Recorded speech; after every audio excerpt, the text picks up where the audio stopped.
Greetings to those who watch below.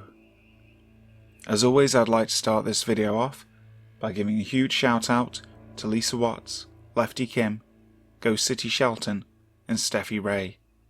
They are those who dwell below. If you'd like to join them, make sure to check out the link in the description box. In Navajo culture, the Skinwalker is a truly terrifying entity. Part human, part supernatural beast. This witch is known throughout the world. So today, let's take a look at some true creepy Skinwalker encounters. Navajo Res Skinwalker by Tracker 337. As a teenager, I would visit my grandma at her home on the Navajo Res for several weeks every summer.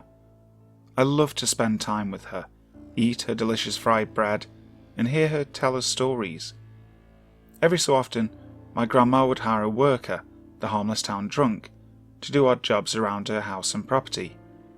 One evening right before the sun went down, I was asked by my grandma to take him home, which was about 4 miles out of the valley where she lived. I was more than happy to, seeing that I was only 14 years old and was asked to drive a truck. Mind you, that on a res, nobody cares that you're only 14 years old and driving around. Hell, there's hardly anybody around to see you anyway. So my 9-year-old brother jumped in the truck cab with me while this worker and my dog shared the tailgate of the truck, and we were off.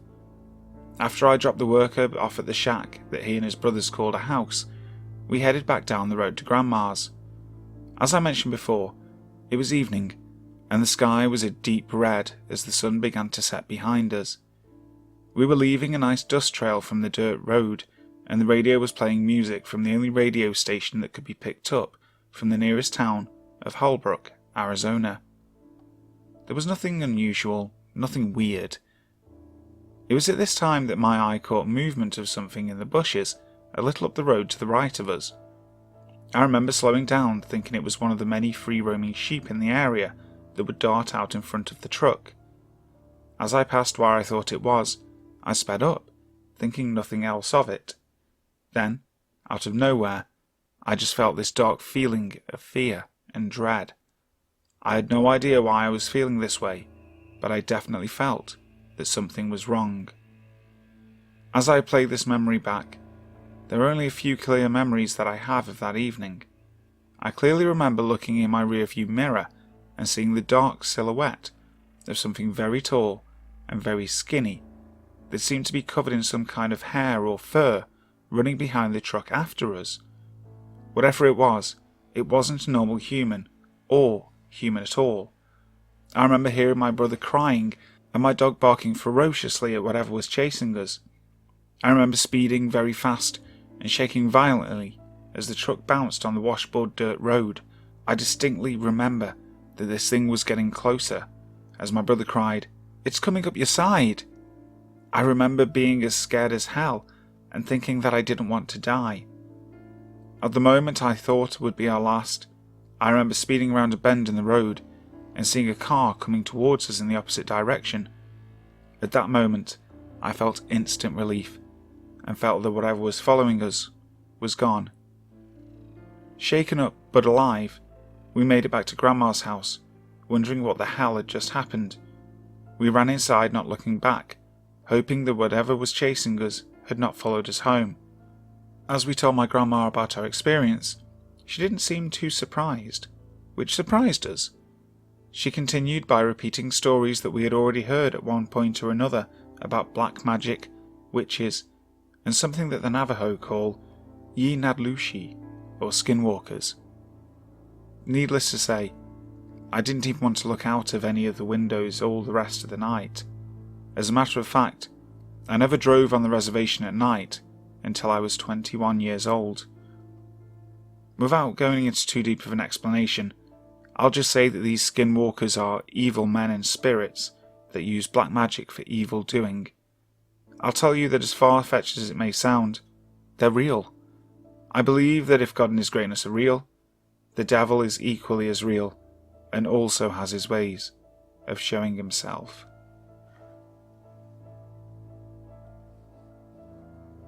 Ghost Man or Skinwalker by Roma 12. I live in Gallup, New Mexico, a city surrounded by Native American culture and history.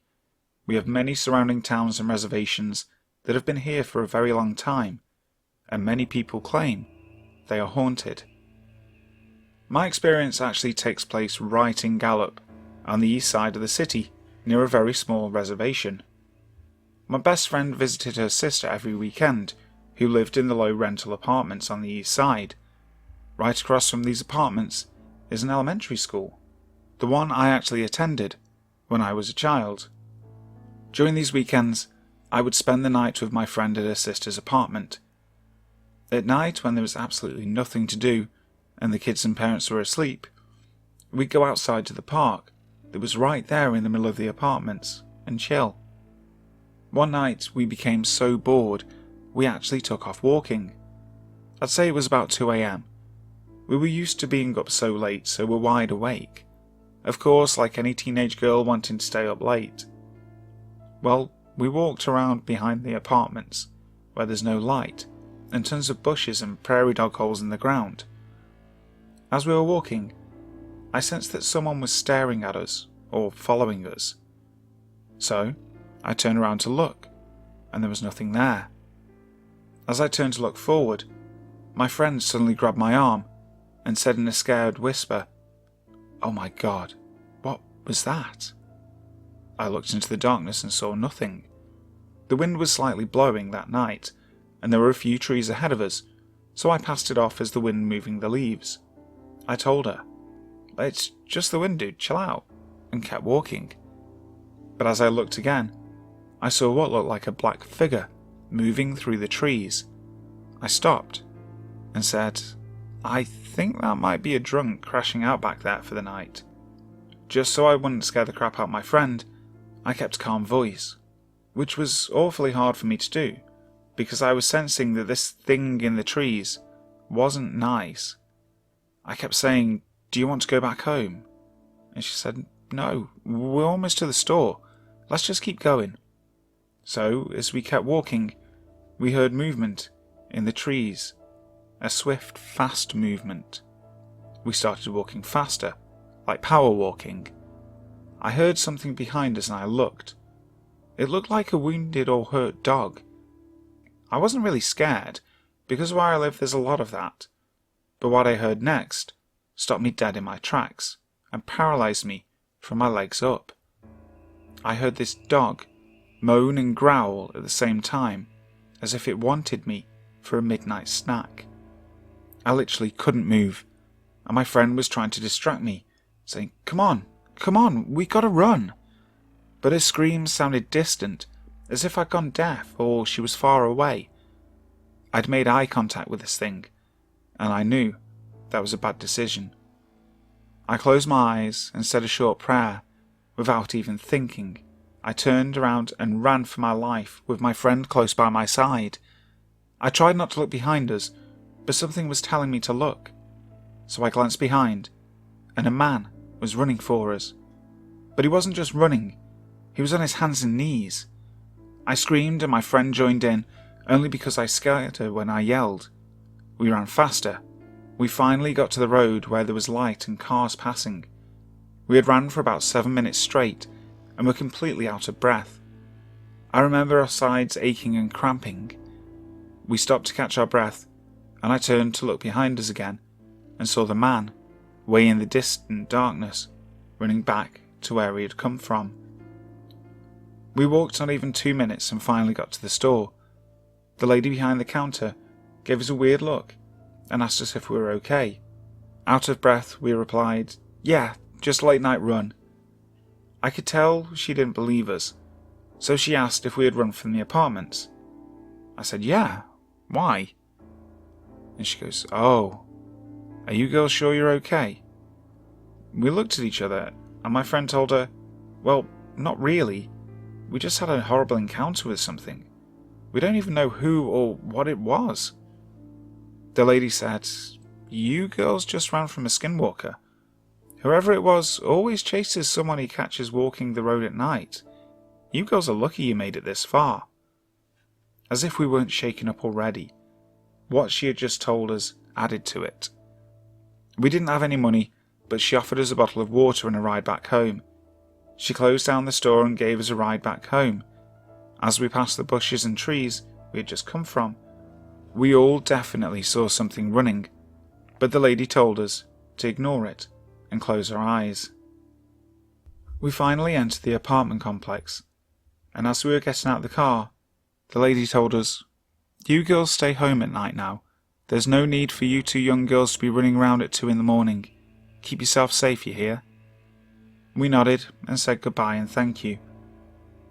After that night, we never left the apartment complex past 12 o'clock. To this day, I'm still shook up about what I experienced that night, and I also still don't know what it was that followed us that night.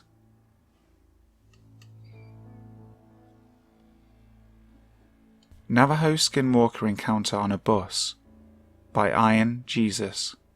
Anyone that's been on a Navajo reservation has probably either heard of some creepy things or have experienced them, namely skinwalkers. I've only seen one, but here is my story.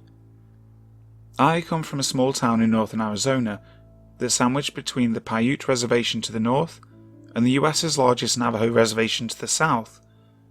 My high school being so small, I always had to travel south about 5 or 10 hours one way to play another high school in any sport. This means we travelled a lot on the Navajo res, and we usually stayed at hotels when we were out to play and come home in the morning. But this trip was a little bit different. I remember the basketball coach saying that the school didn't have enough money to put the teams in a hotel that trip, so we were going to be on the road for a total of about 12 hours. I was the only senior to play basketball that season. We had just got done playing our game and headed home on our bus, Big Blue. We were headed out, and it wasn't long, about 2 hours of driving, before we had entered the res. By this time, everyone was asleep, with it being about 2 in the morning.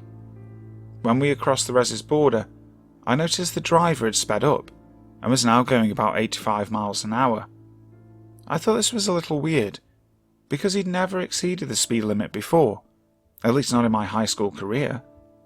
For some reason, I couldn't fall asleep like the rest of my teammates, and I just sat at the back of the bus, staring out across the desolate desert landscape that was lit by the full moon. As I looked out, I could see a figure running towards the bus at an angle of pursuit, and keeping up with the bus at 85 miles an hour. As the figure got closer, I saw that it was a humanoid form. As a matter of fact, it looked exactly like a human, only that the face was painted half black and half white, with glowing eyes.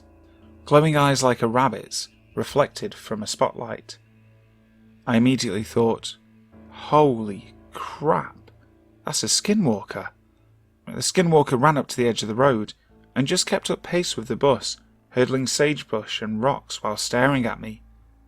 After I made eye contact with the thing, I could not look away. It was as if something was holding my head and eyes in place. The skinwalker just smiled at me, this inhuman smile that went ear to ear, showing crooked, yellow, pointed teeth. I felt like I was going to throw up, and I was panicking throughout the whole ordeal. The skinwalker started to crumple down onto all fours, still keeping up with the bus. I could see his bones crack and reform. Hair started appearing all over the skinwalker's body, and in about 3 seconds, it was now a coyote, and ran off back into the desert, out of view.